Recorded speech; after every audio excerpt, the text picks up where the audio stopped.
Assalamualaikum warahmatullahi wabarakatuh. Salam sejahtera bagi kita semua. Om Swastiastu, Namo Buddhaya, salam kebajikan. Yang saya hormati Bapak Ibu Asesor Penilai Sertifikasi Dosen tahun 2025. Perkenalkan, saya Andri Tuhumuri, dosen tetap pada Program Studi Kehutanan, Fakultas Pertanian Universitas Patimura. Dalam kesempatan kali ini, saya akan menampilkan pemaparan pernyataan diri dosen dalam Unjuk Kerja Tridharma Perguruan Tinggi atau PDD UKT-PT bidang pengajaran. Tujuan penyusunan PDD UKT-PT ini adalah sebagai salah satu syarat untuk mengikuti sertifikasi dosen tahun 2025. Penyusunan PDD UKT-PT ini mengacu pada pendekatan DIA atau Delivery, Interaction, dan Assessment. Untuk komponen delivery, menggambarkan bagaimana saya sebagai seorang dosen menyampaikan materi secara sistematis dan efektif, mengacu pada rencana pembelajaran semester, bahan ajar, media pembelajaran, metode pembelajaran, dan penggunaan teknologi. Untuk komponen interaction, menggambarkan bagaimana saya sebagai seorang dosen membangun interaksi yang bermakna dengan mahasiswa dalam proses pembelajaran di kelas. Interaksi tidak hanya satu arah, melainkan dua arah, bahkan dilakukan pendampingan-pendampingan untuk memberikan penguatan dalam proses perkuliahan bersama mahasiswa. Untuk komponen asesmen, menggambarkan bagaimana saya sebagai dosen melakukan penilaian terhadap capaian hasil belajar mahasiswa, baik secara sumatif maupun formatif. Mata kuliah yang akan saya ajarkan dalam PDD UKT-PT ini adalah mata kuliah ekologi hutan. Mata kuliah ini merupakan mata kuliah wajib di program studi kehutanan, diajarkan di semester 2 dengan bobot 3 SKS yang merupakan mata kuliah dengan kajian penguatan ilmu dasar kehutanan. Mata kuliah ekologi hutan dirancang untuk memberikan landasan pengetahuan yang komprehensif mengenai prinsip-prinsip dasar ekologi yang berlaku dalam suatu ekosistem hutan. Pembelajaran dimulai dengan materi pengantar mengenai konsep dasar ekologi dan peran penting hutan sebagai ekosistem yang kompleks yang mendukung keanekaragaman hayati. Diikuti dengan kajian struktur dan fungsi hutan sebagai ekosistem, termasuk pola interaksi antar spesies, dinamika komunitas hutan yang ditandai dengan proses-proses suksesi vegetasi hutan dalam pembentukan komunitas vegetasi hutan. Berbagai formasi hutan dikaji dalam konteks kondisi iklim, tanah, dan topografi yang berbeda-beda. Oleh karenanya, mahasiswa diperkenalkan pada berbagai teknik klasifikasi vegetasi hutan dan mempelajari metode analisis komunitas tumbuhan hutan yang lazim juga digunakan dalam studi-studi ekologi. Hubungan antara masyarakat tumbuhan dan faktor-faktor lingkungan menjadi bagian penting dari mata kuliah ini. Mahasiswa akan mempelajari bagaimana hubungan antara faktor-faktor abiotik dan biotik yang sangat mempengaruhi kestabilan ekosistem hutan. Sebagai bagian dari pendekatan aplikatif, maka mata kuliah ini membahas berbagai bentuk gangguan dan kerusakan hutan, baik secara alami maupun antropogenik. Berikut implikasinya terhadap kelangsungan fungsi ekologis hutan. Melalui proses kuliah, diskusi, dan praktek di lapangan, mahasiswa akan diajarkan dan dilatih untuk menganalisis permasalahan ekologis hutan, mampu merancang strategi pengelolaan, mitigasi, dan konservasi hutan berbasis ekologi.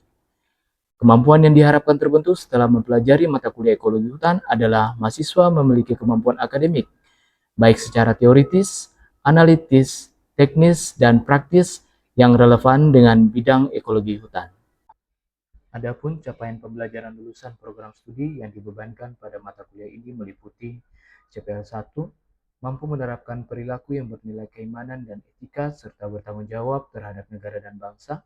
CPL 3, mampu bekerja sama, memiliki kepekaan sosial dan kepedulian terhadap masyarakat dan lingkungan. CPL 4, mampu berpikir logis, kritis, kreatif dalam pengelolaan sumber daya hutan secara lestari dan berkelanjutan. CPL 5 memiliki kemampuan dasar analisis dan sintesis dalam mengembangkan pengetahuan dan teknologi kehutanan. CPL 10 mampu mengambil keputusan tepat dalam menyelesaikan masalah kehutanan berdasarkan data. CPL 13 mampu menerapkan teknologi diversifikasi pemanfaatan hasil hutan dan jasa lingkungan, serta CPL 14 mampu mengkomunikasikan pengetahuan kehutanan secara efektif. Sementara itu, capaian pembelajaran mata kuliah atau CPMK meliputi CPMK 1 memahami dasar-dasar ilmu ekologi hutan, CPMK 2 memiliki kemampuan berpikir kritis, kreatif, dan inovatif dalam memecahkan masalah ekologi hutan, CPMK 3 mampu mengklasifikasi dan menganalisis vegetasi serta tipe-tipe ekosistem hutan, dan CPMK 4 mampu mengkomunikasikan pengetahuan ekologi hutan secara efektif, baik secara lisan maupun tulisan. Capaian pembelajaran ini telah sesuai dengan profil lulusan jurusan kehutanan, yakni sebagai manajer pengelola sumber daya hutan, ekoteknopreneur bidang kehutanan, fasilitator dan komunikator kehutanan, peneliti dan analis data kehutanan dan lingkungan, perencana dan pelaksana program kehutanan. Materi pembelajaran mata kuliah ekologi hutan meliputi 1. Ruang lingkup ekologi hutan, 2. Hutan sebagai ekosistem, 3. Migrasi, distribusi, dan dispersi spesies, 4. Dinamika hutan, 5. Hubungan masyarakat tumbuh-tumbuhan dengan lingkungan, 6. Tipe-tipe ekosistem hutan, 7. Analisis vegetasi hutan, 8. Gangguan dan rehabilitasi hutan. Referensi yang digunakan untuk mendukung proses perkuliahan ekologi hutan meliputi Ekologi Hutan karya Indrianto tahun 2022, Metode Survei dan Interpretasi Data Vegetasi karya Kusmana tahun 2017, Ekologi Hutan Indonesia karya Kusmana dan kawan-kawan tahun 2022, Aims and Methods of Vegetation Ecology karya D. Muller-Dombois dan H. Ellenberg 2016, Forest Ecology and Conservation karya Adrian Newton tahun 2007, Forest Ecology karya Daniel M. Kashian dan kawan-kawan tahun 2023, Tropical Forest Ecology karya Florencia Montagini dan Carl F. Jordan tahun 2005, Forest Ecosystem Analysis at Multiple Scales karya Richard Waring dan Stephen Running tahun 2007, dan Forest Ecology Recent Advances in Plant Ecology karya A.G. van der Valk tahun 2009.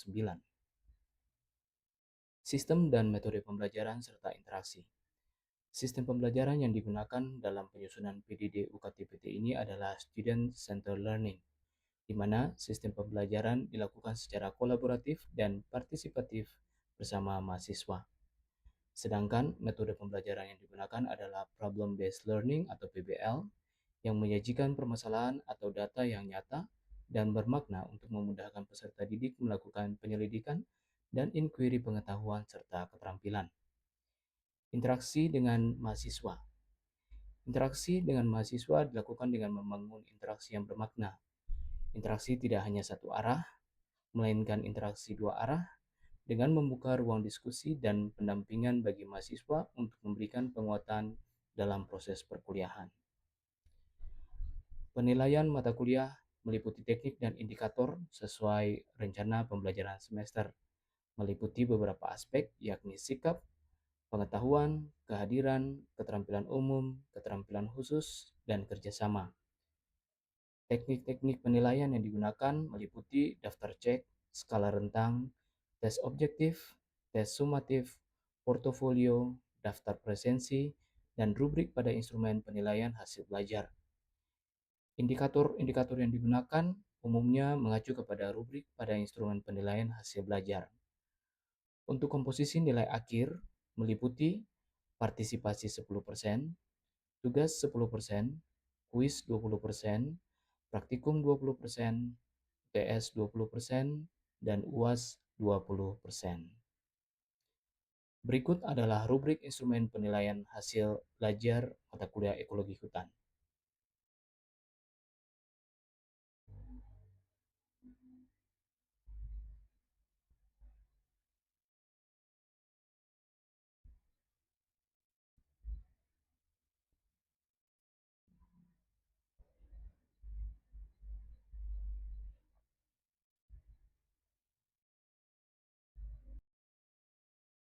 Berikut adalah tampilan cuplikan pernyataan diri dosen dalam unjuk kerja Tridharma Perguruan Tinggi pada bidang pengajaran. Silakan menyaksikan. Baik, selamat siang saudara-saudari mahasiswa. Siang, Pak. Apa kabar semuanya? Baik, Pak. Ya, saya berharap kita semua selalu ada dalam keadaan yang baik dan sehat ya. sehingga kita bisa melakukan aktivitas perkuliahan kita di hari ini dengan baik. Baik, kita bertemu lagi dalam kuliah ekologi hutan ya. Topik yang akan kita pelajari dalam pertemuan kali ini adalah teknik analisis data komunitas tumbuhan menggunakan perangkat lunak Microsoft Excel ya. Baik, sesuai dengan rencana pembelajaran semester ya, mata kuliah ekologi hutan, topik yang kita pelajari hari ini merupakan bagian dari bab analisis komunitas tumbuhan ya, yang akan kita tempuh dalam 4 kali pertemuan ya, atau 4 minggu pertemuan. Nah, kita sekarang sudah ada dalam pertemuan yang ketiga ya, atau minggu ke-11. Itu artinya 2 minggu yang lalu Anda sudah belajar terkait dengan materi-materi yang berkaitan dengan pengantar ya, analisis komunitas tumbuhan, mulai dari definisinya, ruang lingkupnya ya. Anda sudah mempelajari berkaitan dengan ukuran dan bentuk dari petak contoh ya. Kemudian metode-metode apa yang sering digunakan di dalam analisis komunitas tumbuhan, kemudian penerapan teknik sampling ya, kemudian ukuran plot untuk setiap stadium pertumbuhan, parameter apa saja yang diukur ya, dan pada minggu yang lalu Anda sudah sampai pada tahap menganalisis data tetapi secara manual. Nah, dalam pertemuan kali ini kita akan coba mempelajari bagaimana caranya teknik analisis data menggunakan perangkat lunak ya. Baik, adapun CPMK atau capaian pembelajaran mata kuliah dari topik ini adalah Anda selaku mahasiswa mampu untuk mengklasifikasi dan menganalisis vegetasi serta tipe ekosistem hutan ya. Dengan sub CPMK, Anda selaku mahasiswa mampu menerapkan berbagai teknik analisis vegetasi dan analisis hasil atau analisis datanya ya. Lalu kemampuan akhir apa yang diharapkan terbentuk setelah Anda mempelajari materi ini? Kemampuan akhir yang diharapkan terbentuk setelah Anda mengikuti perkuliahan ini adalah Anda memiliki kemampuan untuk menjelaskan berbagai teknik analisis vegetasi yang umum kita gunakan dalam kajian ekologi hutan, baik secara kualitatif maupun kuantitatif ya. Kemudian Anda mampu untuk menganalisis dan menginterpretasi data hasil pengamatan vegetasi di lapangan ya, baik secara manual maupun menggunakan perangkat lunak ya. Baik, ini adalah referensi yang kita gunakan dalam pembelajaran kita ya. Ada beberapa buku, baik buku-buku utama, Anda bisa lihat ini ada buku ekologi hutan punyanya Indrianto ya. Kemudian ada metode survei dan interpretasi data vegetasi dari Prof. Kusmana ya, sebagai buku-buku utama, dan ada beberapa buku-buku penunjang ya. Nah, saya ingin mereview kembali kira-kira apa itu analisis komunitas tumbuhan ya. Tentu Anda sudah memperoleh materi ini di awal berkaitan teknik-teknik analisis komunitas tumbuhan. Teknik analisis komunitas tumbuhan itu adalah merupakan suatu cara sistematis ya, yang dikembangkan untuk kita bisa mempelajari susunan ya atau komposisi spesies dan bentuk atau struktur dari komunitas tumbuhan atau vegetasi. Kenapa analisis vegetasi atau analisis komunitas tumbuhan ini penting untuk dipelajari? Karena kita tahu komunitas-komunitas tumbuhan itu di alam selalu mengalami perubahan-perubahan ya. Nah, perubahan-perubahan itu dapat terjadi dalam kisaran perubahan yang sangat jelas. Artinya perubahannya bisa kita identifikasi ya. Kita mampu mengidentifikasi antara satu komunitas tumbuhan dengan komunitas tumbuhan yang lain. Kita bisa lihat tuh perbedaannya secara jelas dan tegas. Tetapi perubahan-perubahan itu juga bisa terjadi dalam suatu kisaran yang sangat gradual ya, transisional ya. Jadi perubahannya terjadi sangat lambat, sangat samar, dan cukup sulit untuk bisa diidentifikasi. Oleh karenanya, ketika Anda mempelajari analisis komunitas tumbuhan, Anda sudah mengetahui dan memahami berbagai teknik-teknik yang biasa digunakan untuk menganalisis komunitas tumbuhan, berarti diharapkan Anda mampu atau kita mampu ya untuk bisa mengidentifikasi perubahan-perubahan itu melalui struktur dan penyusunnya ya, atau komposisinya, komposisi dan struktur. Nah, kita tahu bahwa tumbuhan itu di alam, dia tumbuh dalam bentuk komunitas-komunitas ya, karena mereka berasosiasi antara satu spesies dengan spesies yang lain. Mereka punya kecenderungan untuk membentuk kelompok ya, dan membentuk pola yang berulang-ulang di alam. Kenapa terjadi demikian? Nah, ini dapat disebabkan karena mereka biasanya tumbuh dalam suatu lingkungan dengan kondisi yang serupa ya. Misalnya jenis tanah yang serupa, ya, atau sama, pH tanah yang sama atau serupa, kemudian kondisi iklim yang sama, ya, kemudian bisa juga mungkin pada elevasi yang sama atau kelembapan yang sama atau faktor-faktor lingkungan lain yang kurang lebih sama. Tetapi bisa juga asosiasi ini bisa terbentuk karena adanya interaksi antar spesies, ya, misalnya kerjasama, ya. Kerjasama yang obligat itu apa ya? Yang Anda ingat? Yang sifatnya obligat, wajib. Kan ada yang obligat, ada yang non-obligat kan? Masih ingat? Kalau yang obligat namanya mutualisme. Kalau yang non-obligat berarti protokooperasi, ya. Nah, karena interaksi inilah bisa menyebabkan berbagai spesies ini berasosiasi di suatu habitat tertentu, ya. Kemudian bisa juga karena interaksi yang lain seperti komensalisme, itu pada akhirnya mengakibatkan mereka tumbuh berasosiasi bersama-sama di suatu habitat tertentu, ya. Nah, dengan demikian, itulah yang menjadi penyebab kenapa di dalam ekologi hutan, satuan-satuan vegetasi yang dipelajari itu selalu bentuknya adalah dalam bentuk komunitas-komunitas tumbuhan. Karena ya mereka memiliki karakteristik itu, ya, memiliki asosiasi yang konkret dan konsisten, ya. Nah, struktur komunitas tumbuhan itu dia memiliki sifat-sifat kualitatif dan sifat kuantitatif. Dengan demikian, deskripsi terkait dengan struktur komunitas tumbuhan dapat kita lakukan secara kualitatif, tentu dengan parameter-parameter kualitatifnya, dan juga secara kuantitatif dengan parameter-parameter kuantitatif, ya. Anda bisa perhatikan di sini, ini adalah jenis data dari vegetasi.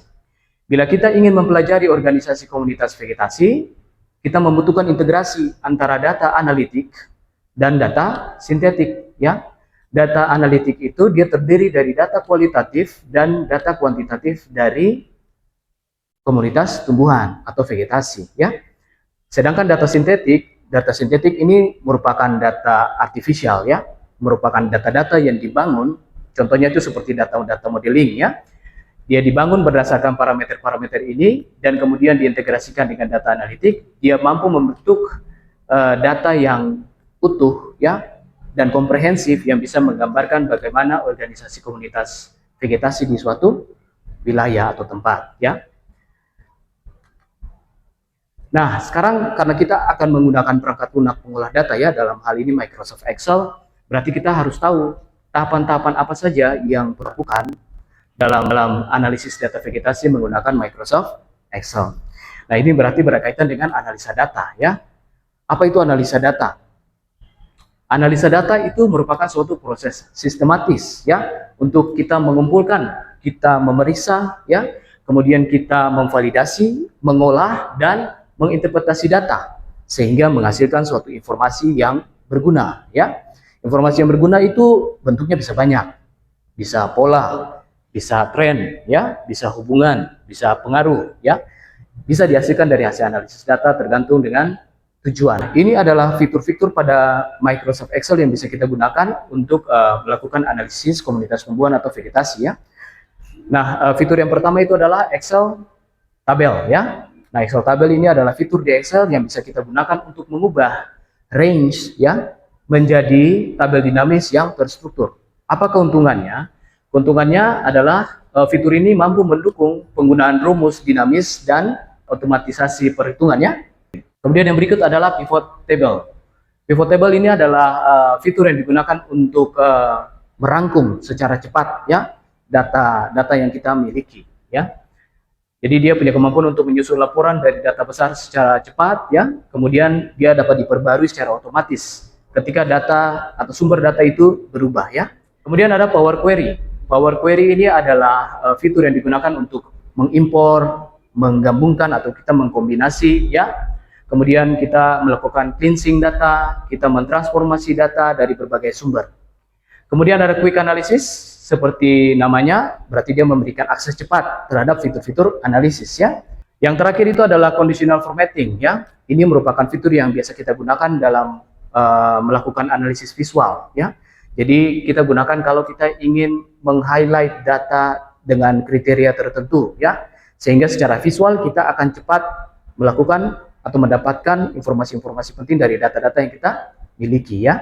Jadi dia penting dalam analisis secara visual. Di dalam menggunakan Excel ya, untuk analisis kita akan selalu bersinggungan dengan yang namanya fungsi ya. Oleh karena itu kita perlu tahu apa itu fungsi. Fungsi adalah formula yang tersedia atau built-in function berupa blok instruksi komputasi ya, yang terintegrasi untuk menjalankan proses matematis, logika, statistik maupun manipulasi teks ya. Nah, jadi fungsi itu sebenarnya merupakan formula instruksi ya. Nah, fungsi itu dia punya struktur ya. Struktur itu merupakan pola dasar penulisan fungsi ya, atau sintaks. Struktur dari fungsi Excel itu biasanya ada tanda sama dengan di depan ya. Jadi Anda pastikan setiap kali Anda menggunakan fungsi di Excel harus diawali dengan tanda sama dengan. Setelah tanda sama dengan, kemudian ada nama fungsi. Nah, fungsi di Excel itu sangat banyak dan beragam ya. Kemudian ada tanda buka kurung dan tutup kurung ya. Nah, di antara tanda kurung itu ada argumen 1, kemudian ada tanda titik koma dan ada argumen 2 ya. Kemudian titik koma dan seterusnya. Argumen 1, argumen 2 itu adalah parameter atau data input ya yang digunakan oleh fungsi. Sedangkan tanda titik koma itu adalah list separator atau pemisah ya antar argumen. Kita kembali ke parameter ya atau argumen. Argumen itu adalah parameter atau data input yang kita berikan kepada fungsi ya. Parameter atau argumen itu bisa berbentuk nilai aktual yang kita input langsung ke dalam fungsi ya. Kemudian bisa juga berbentuk referensi di mana suatu nilai itu dia berada. Bisa juga berbentuk ekspresi logika ya.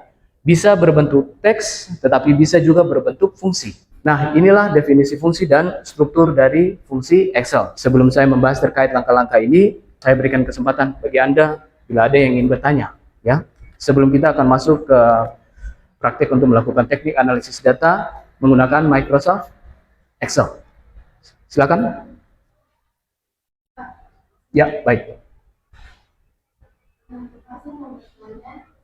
Bagaimana caranya kita untuk menginputkan dan melakukan format Ada beberapa hal yang perlu diperhatikan ketika kita ingin menginput data-data tersebut.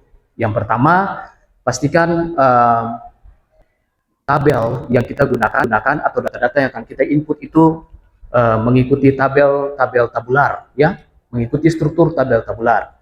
Karena struktur ini merupakan struktur yang umum digunakan untuk mempermudah proses pengumpulan data lebih lanjut ya. Jika kita menggunakan fungsi-fungsi referensi seperti VLOOKUP, XLOOKUP ya, itu dia lebih baik kalau kita menggunakan tabel-tabel tabular dibanding tabel-tabel kolumnar. Nah, tabel tabular itu adalah tabel-tabel yang kalau kita perhatikan bentuknya, itu headersnya selalu di bagian atas, lalu datanya terstruktur secara vertikal ke bawah. Ya.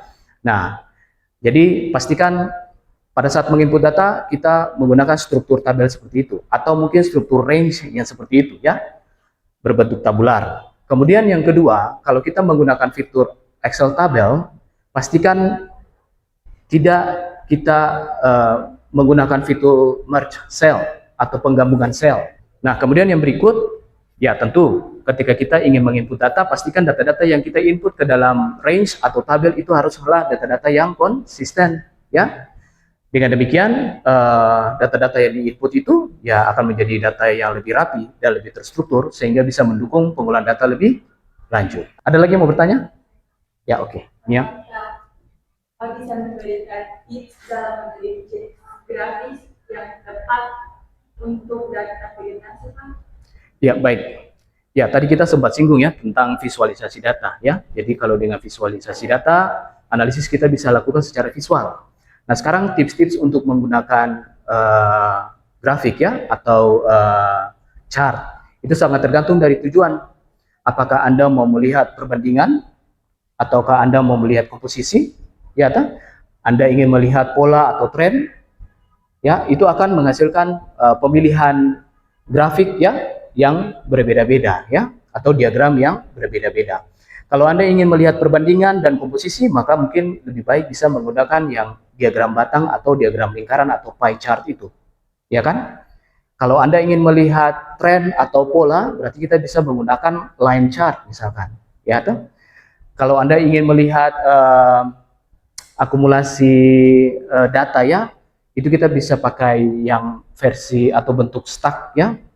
Nah, jadi tergantung dari tujuan kita untuk melakukan analisis secara visual ya. Nah, sekarang kita akan lanjut ke langkah-langkah pengolahan data. Yang pertama itu data mentah itu kita transformasi dulu format data dari range ke Excel. Kemudian setelah kita transformasi data dari range ke Excel tabel, kita melengkapi data nomor petak ukur dengan menggunakan fitur Go to Special ya. Setelah itu kita melakukan cleansing data. Kalau data-data kita adalah data-data yang tidak konsisten ya. Kemudian kita konversi keliling ke diameter. Setelah itu kita tentukan stadium pertumbuhan menggunakan fungsi VLOOKUP. Lalu kita melakukan penggolongan data menggunakan fitur Power Query Editor. Setelah itu kita hitung luas bidang dasar setiap atau masing-masing stadium pertumbuhan. Lalu kita rekapitulasi dia ya, data-data berkaitan dengan jenis, jumlah individu, jumlah petak, dan luas bidang dasar menggunakan fitur pivot table. Setelah itu kita berikan informasi terkait dengan total petak ukur, luas sampel per masing-masing stadium pertumbuhan, kemudian kita hitung indeks nilai pentingnya ya. Nah, nanti untuk analisis visual kali ini kita gunakan conditional formatting dan ranking supaya kita bisa melakukan analisis secara visual lebih cepat ya. Baik, kita akan masuk ke sesi praktikum ya. Kita menghitung diameter. Berarti kita masukkan rumusnya ya atau fungsinya sama dengan keliling dibagi dengan pi. Kemudian kita enter dan diameternya sudah muncul ya. Kita punya total data itu ada 267 baris ya. Nah, setelah kita mengkonversi nilai keliling ke diameter, kita menentukan stadium pertumbuhannya. Nah, kita acuannya pakai nilai diameter ya. Nah, kita ketikkan fungsi VLOOKUP. Kita tekan tab di keyboard, lalu kita mulai memasukkan argumen-argumennya. Pertama itu, argumen yang pertama adalah lookup value. Lookup value-nya adalah diameter. Kemudian, tabel array. Tabel array ini adalah tabel referensi ya. Argumen berikut adalah kolom index number. Stadium pertumbuhan pada tabel kerja kita ya, itu di tabel referensi berada pada kolom keberapa? Kolom kedua, ya. Kedua, berarti kita ketik 2 di sini.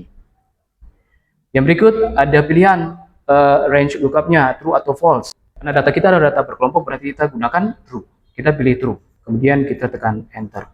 Nah, sekarang stadium pertumbuhannya sudah secara otomatis ditampilkan oleh Excel. Rumus LBDS 1/4 pi d kuadrat. Mulai dengan fungsi produk ya. Produk 1/4 dikali pi. Kemudian fungsi berikutnya kita pakai fungsi power duluan ya. Ya, karena d kuadrat ya. Diameter itu dari satuan sentimeter ke meter. Oke, kita tutup kurung. Sintaksnya berubah ke power. Karena kuadrat berarti powernya berapa? 2 ya. Oke, kita tutup kurung. Kita enter. Nah, kita sudah dapat nilai luas bidang dasarnya. Untuk merekapitulasi kita gunakan fitur pivot table. Jenis kita tarik ke values ya. Nah, sudah muncul. Kita bisa tahu nih, value hitam itu bisa kita temukan dia terdistribusi di petak nomor 2, petak nomor 4, nomor 7, nomor 11, nomor 12 ya. Nomor 15, nomor 18, 23 dan 25. Totalnya itu ada 13 individu ya. Nah, jadi dengan pivot table dengan sangat cepat kita bisa membuat rangkuman nyata. Baik, sekarang Anda sudah melihat ya tahapan-tahapan kerjanya. Kita akan bagi kelompok, kemudian Anda akan mengerjakan data yang sudah diberikan kepada Anda ya. Ini contohnya, nanti Anda kerjakan dibagi dalam 2 kelompok ya. Ada kelompok 1, kelompok 2. Kelompok 1 mengerjakan tingkat pohon dan kelompok 2 mengerjakan tingkat tiang.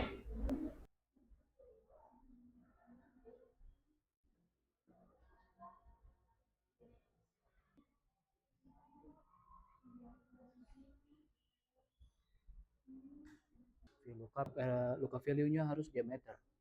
Jadi ini masih keliru. Karena ini kan tabel referensi kan. Nah, jadi sintaks yang pertama itu lookup value. Lookup value adalah diameter. Lalu titik koma kan setelah titik koma selesai tabel array kan dia minta, berarti harus tabel referensi. Ambil datanya saja, tidak perlu header. Nah itu, kemudian F4 diabsolutkan dulu. Oke, titik koma, kemudian dia minta kolom indeksnya 2, titik koma, true apa false, kita pakai true karena datanya data bergolong. Tab true, tekan tab. Oke, enter. Ya, sudah muncul data-datanya. 1/4 pi, titik koma dulu. Ini list separator koma apa? Titik koma. Koma. Oke, koma pi, tab, terus tutup kurung. D kuadrat kan, tapi kita harus konversikan. D kuadrat berarti kita pakai power. Power, tab, convert. Apa yang mau di-convert? Diameternya. Oke. Dari diameter dari satuan apa?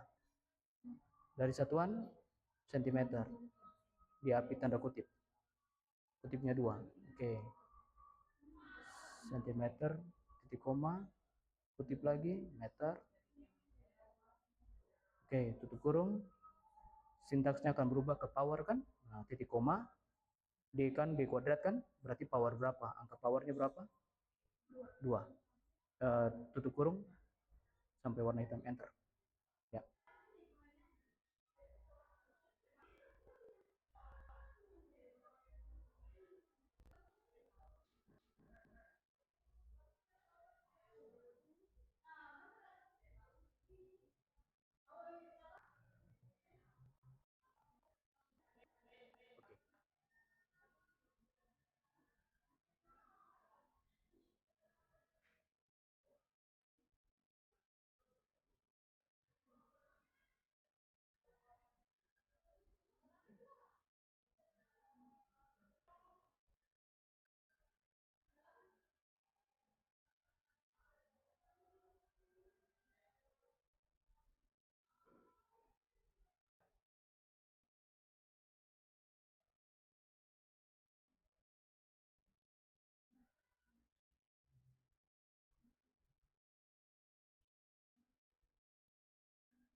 Ya, baik, saudara-saudara mahasiswa, Anda sudah selesai mengerjakan analisis komunitas vegetasinya ya. Dengan demikian, kuliah kita hari ini sudah bisa selesai ya.